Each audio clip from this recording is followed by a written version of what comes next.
Words don't matter.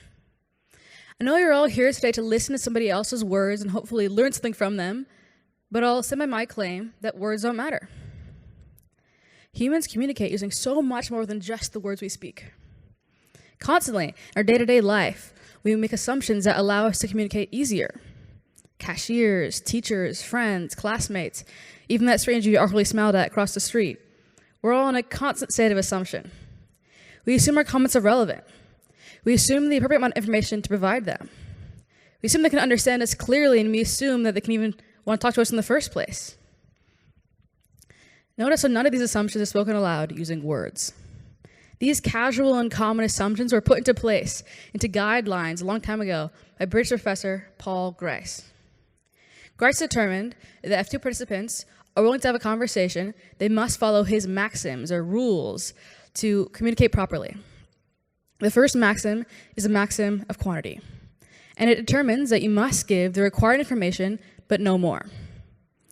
An example that violates this maxim could be me asking my friend how they did on their math test. If I ask them and they respond with, "Oh, it was okay.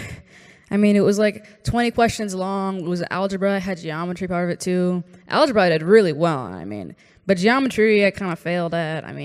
It's kind of hard, a lot of equations, a lot of theorems. And halfway through, my teacher told me I was running out of time. I was getting really stressed out. After the test, I had a burger, got some food, and I kept talking, and I'm blah, blah, blah."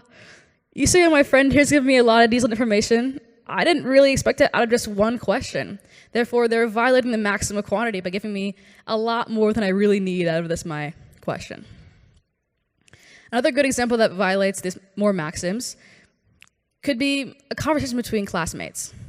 I could use names like classmate A or classmate B, but I want to be a bit more fun. And in this world, it's Robin and Batman, okay? So Robin first tells Batman, "I lost my pencil." And Batman responds, "There are more in the Batcave." Literally speaking, Batman telling Robin that there are more pencils in the Batcave is entirely unrelated to Robin's statement that he lost his pencil. If you think about only the words spoken and not any hidden assumptions underneath, it's hard to distinguish the real communication happening here. Luckily, we can introduce a new maxim that explains things and clears things up a little bit. This is a maxim of relation. And this new guideline determines that we must assume that any new statement is somewhat related to the previous statement. Therefore, we can assume that Batman is talking about Robin and trying to help him in the situation. Additionally, the maxim of quantity tells us that we only have to use this many words to understand everything happening, just because the maxim of relation does so much heavy lifting in the situation. Therefore, to finally read between all the lines, we understand that Robin, by telling Batman he lost his pencil, is asking for more pencils. And Batman, by replying to him and telling him where they are, is letting Robin know he can have more pencils, solving this whole pencil dilemma. If that wasn't complex enough for you, there's also a whole culture of flouting or specifically violating maxims on purpose, just to create one more layer of hidden communication. A good example of this is sarcasm, and sarcasm is everywhere. For instance, if I ask my friend who recently went to Disneyland how their trip went, and they respond with, "It was so fun. I just love spending hours in the hot sun getting sunburnt, trying to enjoy overpriced snacks," they're violating the maxim of manner. This new maxim basically determines that you must focus on clarity and structure your speech around being understood. But by providing us with an overly positive tone and some not so positive words like sunburns and overpriced, they're being deliberately vague in tone.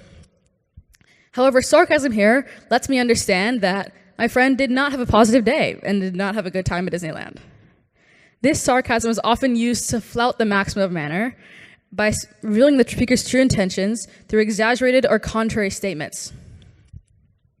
At this point in the speech, it's worth noting that a lot of my examples rely on us being English-speaking Americans, or English-speaking Californians, or even English-speaking Californians in the same age range.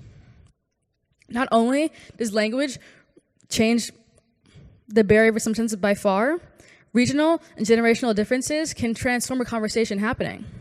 What really makes people understand and communicate clearly is that they're in the same culture. For instance, If I greet my friend, my British friend, with "what's up," they might look at me a little funny. Because over here in America, "what's up" is a casual greeting or a way to say hello. But in Britain, "what's up" is a more serious "are you okay?" rather than a casual check-in. The point is, even if the same words are used, the communication is diluted because the cultures are different situations. I also just mentioned that "what's up" is a casual way to say hello in America, and I'm right. But also, it's a phatic expression. A phatic expression is a word or gesture that has a more social and informational purpose. Classic ones we use all the time are "how are you?" "good night," "thank you." Most often when we say these words, we don't really believe in their true meaning, but use them as a marker of respect in society. A good example is a cashier that often asks their customers, "how are you?" as part of their job. Now, I don't know if any of you have worked in retail before, but I can almost guarantee that that cashier does not care what happens next to that customer, and they are not hemming and hawing over the answer of that customer. Now, because the cashier uses excess words to determine their true meaning, they rely on that assumption to have clear communication. Just like how the maximum of quantity can restrict the words needed to say something clearly, some phatic expressions force you to say extra words just to maintain a respectful and polite environment. Another interesting example of phatic expressions don't even use words. They're the unwritten hmms and ahs and the nods we give when we're listening to someone talking for a long period of time. If you'd humor me, I'd love to do a live demo, so here's how it'll work. I'm gonna count down, and when I say go, I want every person here to go, and listening really intently to the person sitting right next to them, okay? 3, 2, 1, go. Okay, that was great, guys. Round of applause for that. You're all very good listeners. You see, we often make these affirming noises when we're listening to someone who's taking a break in a long, drawn-out explanation, almost as if we're giving up our chance to talk to the original speaker so they can continue going.